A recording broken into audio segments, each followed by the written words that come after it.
take a look around me, taking pages from a magazine. Been looking for the answers ever since we were 17. Les premières fois, c'est presque une torture. Marcher au-dessus du vide à 500 mètres d'altitude, c'est pas vraiment normal, mais ça peut être un régal.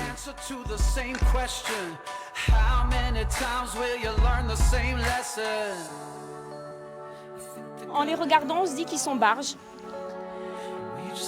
Repousser le vertige, voilà le vrai défi des slackliners, puis totalement maîtriser son cerveau et son corps.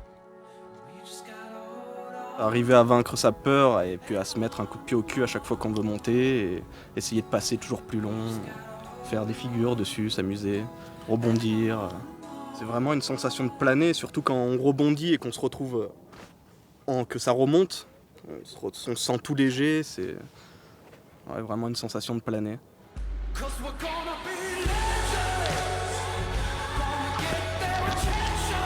Planer, marcher sur ces lignes molles, c'est slackline en anglais, mais en toute sécurité. Chaque installation est prévue pour résister bien au-delà du poids d'un homme. Tout le matériel est normé et ces normes sont vraiment importantes parce qu'on sait qu'en montant sur ces lignes, notre vie n'est pas mise en jeu, quoi. Une ligne va tenir 2 tonnes, la ligne qui est en dessous va tenir 2 tonnes, nos ancrages vont tenir 2 tonnes.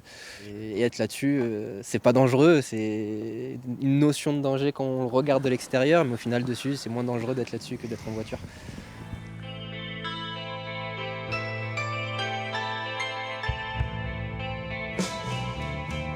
La Turbie, au-dessus de Monaco, un spot magique pour avoir l'impression de flotter dans l'air.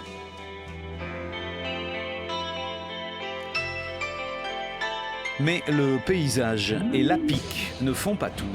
La slackline, c'est un vrai sport, une vraie contrainte physique pour les abdos, les mollets et la colonne vertébrale. Allez, lâche pas!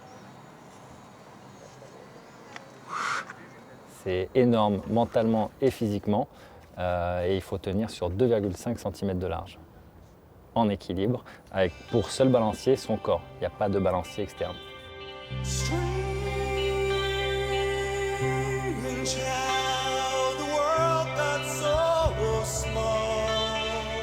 Il y a quelques jours, une slackline d'1,6 km a été tendue entre les Baous de Saint-Janet et de Vence.